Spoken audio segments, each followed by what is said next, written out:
माणिक्यवीणाम् उपलालयन्तीं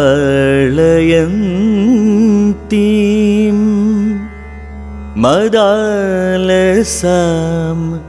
मञ्जुलवाग्विलासाम् महेन्द्रनीलद्युति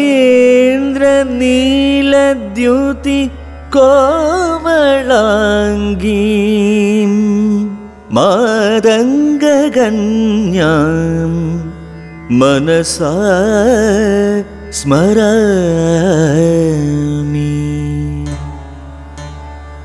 चतुर्भुजे चन्द्रकलावतंसे कुचोन्नते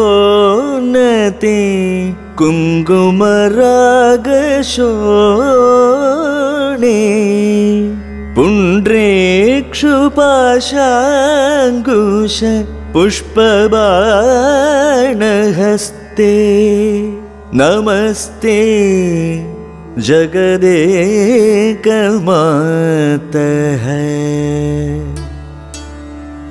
माता मरकतश्यामा मातङ्गी मदशालिनी कडाक्षयतु कल्याणी कदम्बवनवासिनी।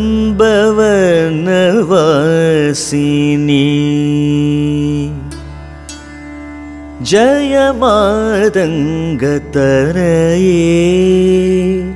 जय नीलोत्पलद्युते जय संगीतरसिके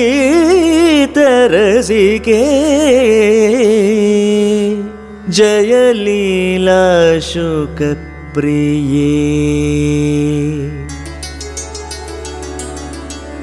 जय जननी सुधासमुद्रान्तहृद्यन्मणिद्वीपसंरूढबिल्वाडवी मध्यकल्पद्रुमा कल्पकादम्बकान्दारवासप्रिये कृत्तिवासप्रिये सर्वलोकप्रिये सादरारब्धसङ्गीतसम्भावना सम्भ्रमालोलनीपश्रगाबद्धचूळीसनाधत्रिके सानुमत्पुत्रिके शेखरीभूतशीतांशुरेखामयूखावलीबद्धसुस्निग्धनीलालकश्रेणिशृङ्गारिदे लोकसम्भाविते कामलीलाधनुस्सन्निभभ्रूलता पुष्पसन्दोहसन्देहकृल्लोचने वाक्सुधासेचने चारुगोरोचना पङ्गकेळीललामाभिरामे सुरामे रमे प्रोलसद्वालिका मौक्तिकश्रेणिका चन्द्रिका मण्डलोद्भासि लावण्यगण्डस्थलन्यस्तकस्तूरिका पत्ररेखा समुद्भूतसौरभ्यसम्भ्रान्तभृङ्गाङ्गना गीतसान्द्रीभवन्मन्द्रतन्द्रीस्वरे सुस्वरे भास्वरे वल्लकीवादनप्रक्रियालोलताळीदलाबद्धताडङ्गभूषा विशेषान्विते सिद्धसम्मानिते दिव्यहालामदोद्वेलहेलालसच्चक्षुरान्दोलन श्रीसमाक्षिप्तकर्णैकनीलोत्पले श्यामळे पूरिताशेषलोकाभिवाञ्छाफले निर्मले श्रीभले स्वेदबिन्दुलसद्भाललावण्यनिष्यन्दसन्दोहसन्देहकृन्नासिका मौक्तिके सर्वमन्त्रात्मिके कालिके मुग्धमन्दस्मितोदारवक्त्रस्फुरत्पूगताम्बूलकर्पूरखण्डोत्करे ज्ञानमुद्राकरे सर्वसम्पत्करे पद्मभास्वत्करे श्रीकरे कुन्दपुष्पद्युतिस्निग्धदन्दावली निर्मलालोलकल्लोल सम्मेलनस्मेरशोणाधरे चारुवीणाधरे पक्वबिम्बाधरे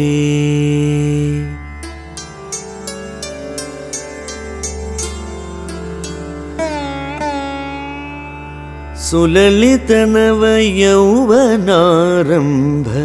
चन्द्रोदयोद्वेललावण्यदुग्धार्णवाविर्भवत् कम्बुबिम्बोगभृत्कन्धरे सत्कला मन्दिरे मन्धरे दिव्यरत्नप्रभाबन्धुरच्छन्नहारादिभूषा समुद्योतमानानवद्याङ्गशोभे शुभे रत्नकेयूररश्मिच्छटा पल्लव प्रोलसद्दोर्लता राजिते ये योगिभिः पूजिते ये विश्वदिङ्मण्डलव्यापि माणिक्यतेजस्फुरत् कङ्गणालङ्कृते विभ्रमालङ्कृते साधुभिः सत्कृते वासरारम्भवेला समुजृम्भमाणारविन्दप्रतिद्वन्द्विपाणिद्वये सन्दतोद्यद्वये अद्वये दिव्यरत्नोर्मिकादिथितिस्तोमसन्ध्यायमानाङ्गुलीपल्लवोद्यन्नघेन्दु प्रभामण्डले सन्नताघण्डले चित्प्रभामण्डले प्रोलसत्कुण्डले तारकाराजिनीकाशहारावलि स्मेरचारुस्तना भोगभारानमन्मध्यवल्ली वलिच्छेदवीची समुल्लास सन्दर्शिताकार सौन्दर्यरत्नाकरे वल्लकीभृत्करे किङ्करश्रीकरे हेमकुम्भोपमोत्तुङ्गवक्षोजभारावनम्रे लसद्वृत्तगम्भीरनाभिसरस्थिर शैवालशृङ्गाकर श्यामरोमावलीभूषणे मञ्जुसम्भाषणे चारुषिञ्जत्कडिसूत्रनिर्भत्सितानङ्गलीलाधनुषिञ्जिनीडम्बरे दिव्यरत्नाम्बरे पद्मरागोलसन्मेखला भास्वर श्रोणिशोभाजित स्वर्णभूभृत्तले चन्द्रिका शीतले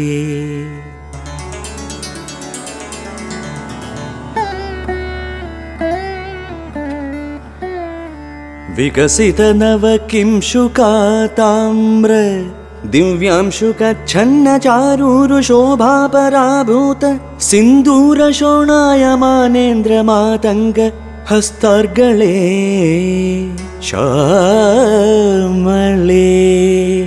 कोमलस्निग्धनीलोत्पलोत्पादितानङ्गतूणीरशङ्गाकरोदारजङ्घालते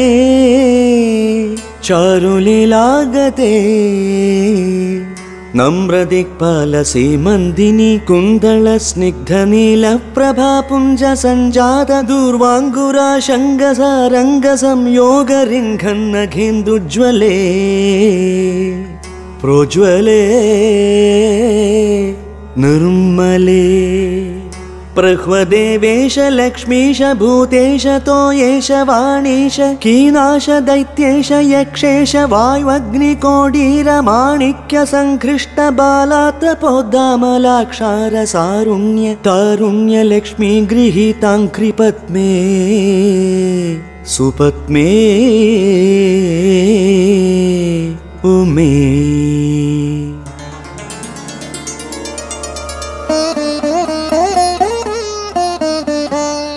सुरुचिरनवरत्नपीठस्थिते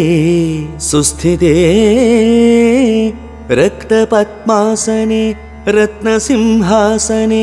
शङ्खपद्मद्वयोपाश्रिते विश्रुते तत्र विघ्नेश दुर्गावडुक्षेत्रपालैर्युते मत्तमातङ्गकन्या समूहान्विते मञ्जुळामेनकाद्यङ्गनामानिते भैरवैरष्टभिर्वेष्टिते देवी वामादिभिः शक्तिभिः सेविते धात्रीलक्ष्म्यादिशक्त्यष्टकैः संयुते मातृकामण्डलैर्मण्डिते यक्षगन्धर्वसिद्धाङ्गनामण्डलैरर्चिते पञ्चबाणात्मिके पञ्चबाणेन रत्या च सम्भाविते प्रीतिभाजवसन्देन चानन्दिते।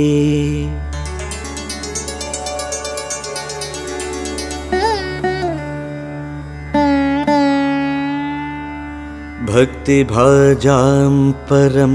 श्रेयसे कल्पसे योगिनां मानसे द्योतसे छन्दसामोजसे भ्राजसे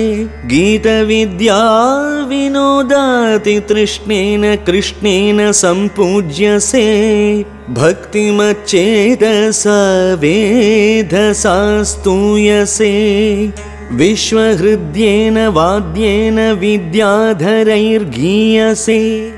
श्रवणहरणदक्षिणक्वाणया वीणया किन्नरैर्गीयसे यक्षगन्धर्वसिद्धाङ्गनामण्डलैरर्च्यसे सर्वसौभाग्यवाञ्छावतीभिर्वधूभिः सुराणाम् समाराध्यसे सर्वविद्याविशेषात्मकं चाडुगाधासमुच्चारणं कण्ठमुल्लोलसद्वर्णराजित्रयं कोमलश्यामलोदारपक्षद्वयं तुण्डशोभादिदूरीभवत् किं शुकं तं शुकं लालयन्ती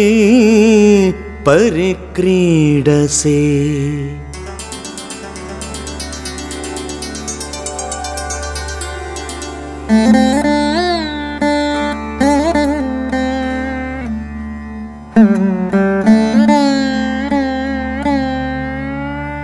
पाणिपद्मद्वयेनाक्षमालामपि स्फाटिकीं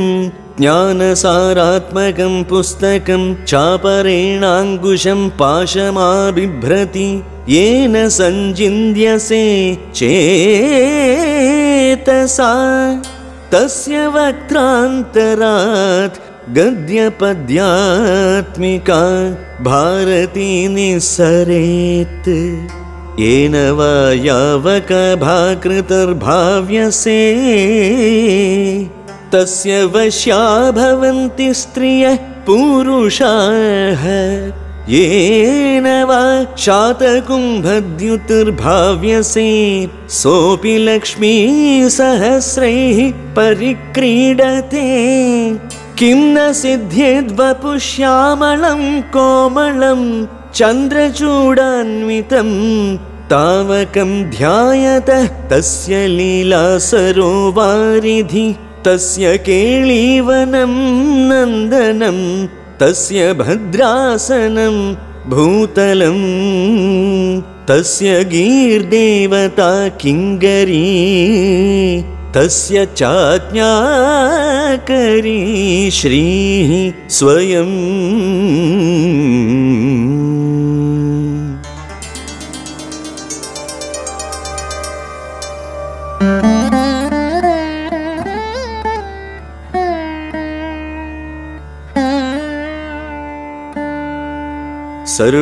सर्वतीर्थात्मिके सर्वमन्त्रात्मिके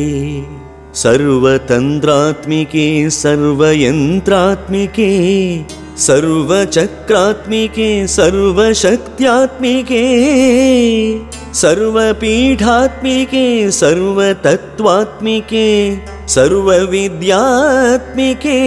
सर्वयोगात्मिके सर्वनादात्मिके सर्ववर्णात्मिके सर्वशब्दात्मिके सर्वविश्वात्मिके सर्वदीक्षात्मिके सर्वात्मिके सर्वगेहे जगन्मातृके पाहि मां देवी तुभ्यं नमो देवी तुभ्यं नमो देवी तुभ्यं नमो देवी तुभ्यं नमः। इति श्रीमहाकवि कालिदासप्रणीतं श्रीश्यामलादण्डकं सम्पूर्णम्।